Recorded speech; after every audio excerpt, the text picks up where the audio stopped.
Olá! Estou aqui com a Pio e com a Pingá, que se tudo der certo vai se comportar hoje, né, filha? Para falar sobre uma questão que gera muitas dúvidas, que é a aplicação para o mestrado.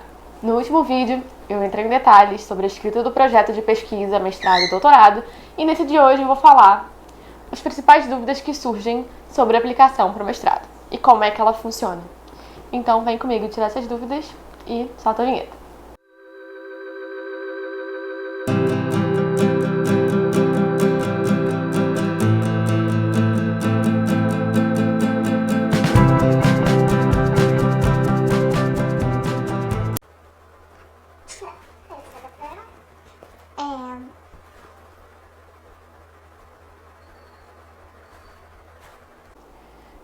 Então você está no final da graduação, ou já terminou sua graduação e tem interesse em fazer um mestrado.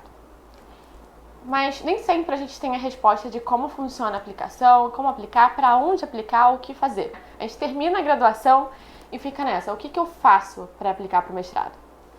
A primeira coisa que a gente tem que se perguntar é onde encontrar os programas, né? Quando a gente aplica para o mestrado, a gente aplica para um programa específico e dentro do programa para uma linha de pesquisa específica. E onde é que eu encontro esses programas? No meu caso, o que eu fiz foi pesquisar os programas dentro do Rio de Janeiro. Eu moro no Rio de Janeiro, tinha interesse de continuar no meu estado, então eu fui procurar todos os programas de história que existiam nas faculdades do Rio de Janeiro, públicas e particulares. E assim eu pude descobrir quais existiam. A outra forma possível de encontrar que universidades têm programas de pós-graduação e se existe uma oferta de programa dentro da sua área é entrar na plataforma Sucupira da CAPES e ver que programas de pós-graduação existem ao redor do país. E aí depois você vai jogar no Google o nome da universidade que você quer aplicar e procurar o programa da sua área. Tá, escolhi o programa, né? Vi quais são, quais existem, e aí eu não entendo muito bem, porque cada programa tem um nome diferente, de repente tem uma linha de pesquisa para a qual eu tenho que aplicar também. Como é que isso funciona? O programa tem uma temática geral. Por exemplo, eu me formei, fiz meu mestrado pela PUC, que era um programa em História Social da Cultura. Mas se a gente vai para a UERJ, é de História Política. Então cada um tem uma grande vertente teórica por trás. Isso é a ideia do programa de pesquisa. Agora, quando a gente fala da linha de pesquisa que a gente vai aplicar dentro do programa, é porque o programa tem diferentes linhas que você pode aplicar. No meu caso, era a linha de experiências e conexões culturais, mas também tinha uma linha de história da arte e da arquitetura e uma linha de história intelectual. Então, você tem que escolher dentro do programa que linha você vai seguir. Ou seja, qual é o caminho que você vai seguir, qual o enquadramento, às vezes um enquadramento de período histórico, no caso da história, às vezes um enquadramento teórico, como é o caso da história intelectual. Então existe toda uma ideia de um enquadramento, que é a linha de pesquisa. E aí, uma vez que você fez essa escolha, você escolheu o seu programa com a linha geral, você escolheu a sua linha de pesquisa na qual você se enquadra. Aí sim você vai começar a pesquisar como você deve aplicar para esse programa. Os mestrados, no geral, duram 2 anos. Você pode até estender esse período por mais 6 meses, em alguns casos, com um pedido dentro da universidade, mas a temporalidade específica que você tem que se formar, escrever sua dissertação e defendê-la, são 2 anos. Se você está aplicando para um mestrado estrito sensu, ou seja, um mestrado acadêmico, mesmo nas instituições privadas, ele é de graça.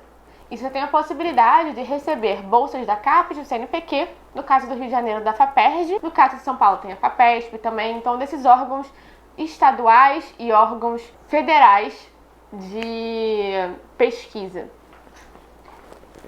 E aí tudo bem, escolhi. O que eu faço? Tá no período da aplicação, eu já corro pro site e busco o edital desse ano. Não tá, eu vou dar uma dica muito valiosa que foi o que eu fiz. Pegar o edital do ano anterior e ler como é que funciona aquela aplicação. Não se baseie no edital anterior na literatura que eles estão oferecendo para sua prova escrita, mas se baseie na ideia de como montar um projeto, se baseie numa ideia de, olha, eles lançaram o edital anterior em setembro, então é provável que em setembro desse ano eles lancem o novo edital. Então uma temporalidade de quando pode ser lançado o edital também te ajuda nesse sentido. Mas leia com bastante atenção esse edital para poder te dar todas as dicas e informações necessárias antes de você ter o seu edital certo do ano que você está aplicando e poder de fato estudar por ele. E tudo bem, saiu o edital, que já dá no momento que provavelmente vão começar a sair os editais agora, em setembro de 2020. O que eu faço? A primeira dica é justamente ler com bastante atenção o edital. Ler o edital é a dica-chave de todo o processo de aplicação, porque nele vai ter todas as informações que você precisa para passar. Então você lê o edital, você vai descobrir qual é o tamanho do projeto de pesquisa que você tem que fazer, quais são as subseções daquele projeto, você vai saber qual a literatura que eles estão oferecendo para você estudar, para fazer a prova escrita, você vai saber as datas, tanto a data de entrega do projeto, a data de fazer a prova escrita, a data de fazer a entrevista, a data de fazer a prova de línguas, você vai saber quais são as etapas necessárias para você passar e você vai saber que documentos eles estão te pedindo para entregar também para o processo seletivo. Então leia com bastante atenção o edital. E tudo bem. Talvez a segunda ou terceira maior dúvida que a gente tem em relação ao mestrado é quais são as etapas desse processo seletivo. Elas vão estar no edital e são essas que eu falei aqui. Ou seja, você tem que fazer um projeto de pesquisa. Eles podem também pedir um memorial, que nada mais é do que uma apresentação de você, da sua trajetória acadêmica e o que te levou até ali. Alguns casos pedem, outros casos não. Depois você tem a prova escrita. Eles vão ofertar uma literatura para você estudar para essa prova escrita e vão te explicar como é que funciona essa prova escrita. A terceira etapa é a entrevista ou a prova oral, dependendo do programa pode ter esses dois nomes. Que no caso você vai defender aquele seu projeto e vai responder perguntas da banca. E a quarta etapa, que pode ser classificatória ou não, é a prova de línguas. Mas vamos entender um pouquinho de cada etapa de forma mais minuciosa. A primeira é o projeto. Eu já lancei um vídeo sobre isso, eu vou deixar na descrição, então vocês podem entrar para olhar. A segunda etapa é a prova escrita. E aí, como é que funciona essa prova escrita? Eles vão lá listar uma série de livros, artigos, capítulos de livros, mas eles vão listar qual a bibliografia e vão te falar, em alguns casos, que você tem que escolher 2 linhas de pesquisa ou 3 linhas de pesquisa para responder as perguntas que eles ofertam no dia da prova. Então, no meu caso, tinham 3 linhas de pesquisa. Eu tive que escolher 2 linhas de pesquisa para responder pergunta. Então, quando eu estava me preparando, eu peguei e li os textos só das 2 linhas de pesquisas para as quais eu ia responder as perguntas. Eu não li da terceira linha, porque eu não ia responder uma pergunta dela. Geralmente você pode escolher. Eles dão 2 a 3 perguntas para você responder, dependendo do programa. São perguntas amplas, podem ser perguntas mais historiográficas, perguntas que são mais contidas dentro do texto, depende muito do programa. Mas qual é a dica para você estudar para essa prova escrita? É você ler os textos, quem gosta de fichar os textos ou sublinhar os textos de uma forma específica. O seu método de estudo aqui é importante, não é criar um método de estudo novo, é utilizar aquilo que você se sente mais confortável para fazer. Mas a maior dica disso é entender que os textos têm que dialogar entre si. A pergunta não é para você dizer só, o autor falou, X falou isso, o Y falou aquilo. E não tem nenhum diálogo entre eles. É você aprender que você tem que dialogar com os textos, né? Tem que pegar e fazer esses textos se cruzarem, o que eles têm de semelhanças e diferenças, porque isso já ajuda na hora de fazer a prova. Então, se no momento anterior você quiser começar a pensar que tipo de pergunta eles podem te fazer em relação aos textos, já é algo muito positivo. Se você quiser listar os principais pontos de cada texto e quiser fazer os cruzamentos entre eles no momento do seu estudo, isso também é extremamente positivo.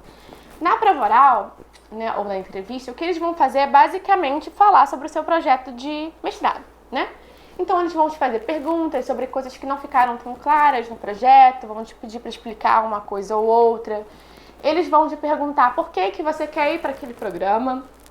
Então, por que você acha que a sua pesquisa se enquadra tanto no programa quanto na linha de pesquisa que você escolheu. Eles podem te perguntar também sobre o seu currículo Lattes, que é algo que você envia para a universidade, então perguntar o que você fez até ali. Se você tem disponibilidade para participar dos eventos da universidade, se você tem interesse em participar dos eventos da universidade. Eles também podem te perguntar, isso é algo bem comum e é uma dica bem importante quando você está aplicando. Você não olha somente o programa que você vai aplicar, a linha de pesquisa, você olha também que possíveis orientadores você tem ali dentro. Então eu dou a dica de você saber quem você gostaria de te orientar, mesmo que não vire essa pessoa no final, mas saber quem são os professores. Então antes da prova oral, você estuda bastante o seu projeto, esteja com ele bem fresquinho na sua cabeça, estude bastante o programa e os professores, porque são perguntas que vão cair. Mas aí bate aquela dúvida, ok, eu tô falando do programa, eu tô falando do meu projeto, eu tenho que então basear o meu projeto no programa de pesquisa que eu vou aplicar, na linha de pesquisa que eu tô aplicando? Não, o seu projeto ele não tem que ser baseado no lugar que você quer passar. O seu projeto existe por si só, ele existe antes do programa de pesquisa. Antes das linhas. Você vai só enquadrar o seu projeto na linha. Você não faz com base na linha o projeto. Você pega ele e enquadra na linha que tem mais a ver com o projeto que você pensou, na pergunta que você quer responder, na pesquisa que você quer desenvolver. Então não faça o projeto baseado na linha.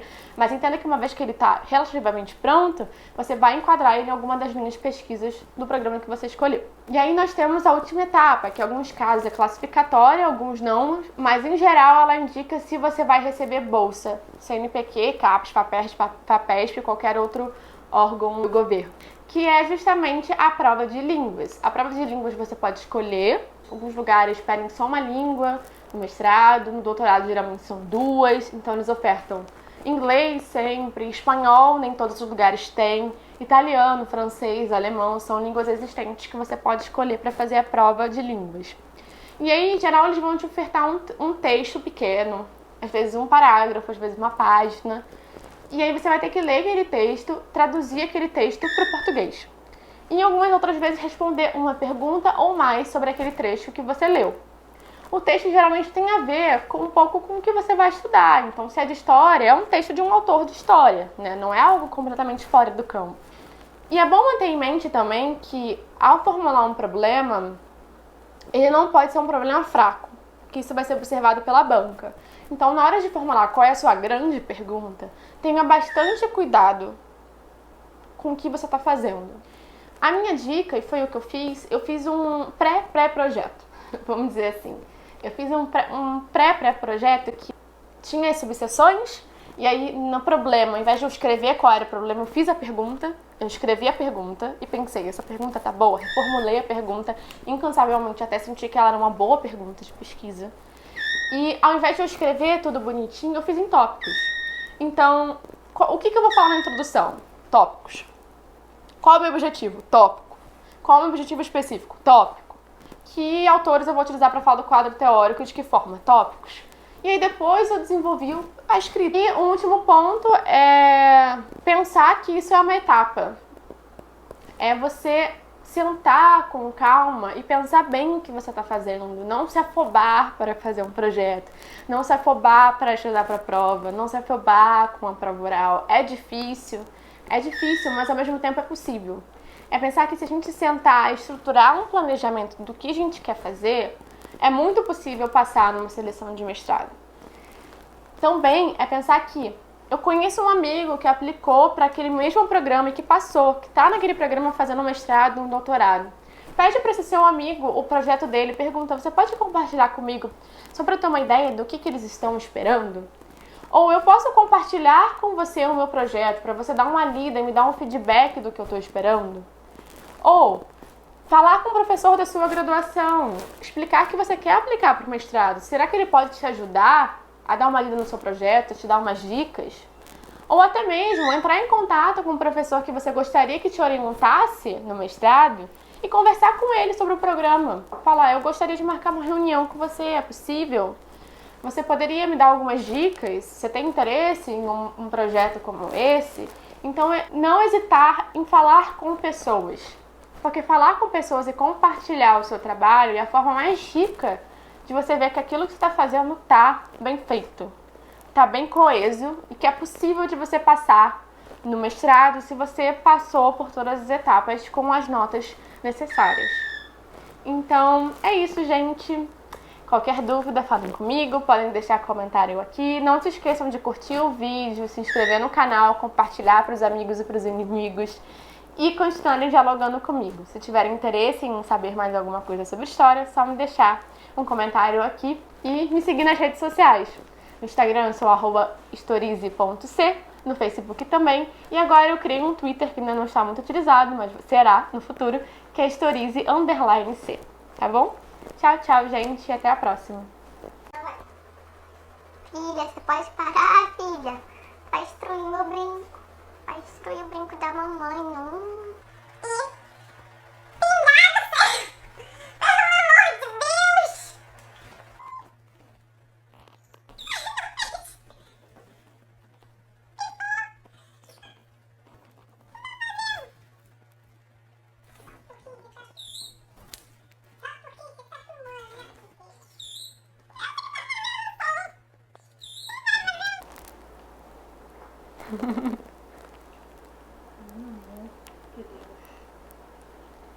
Beijinho.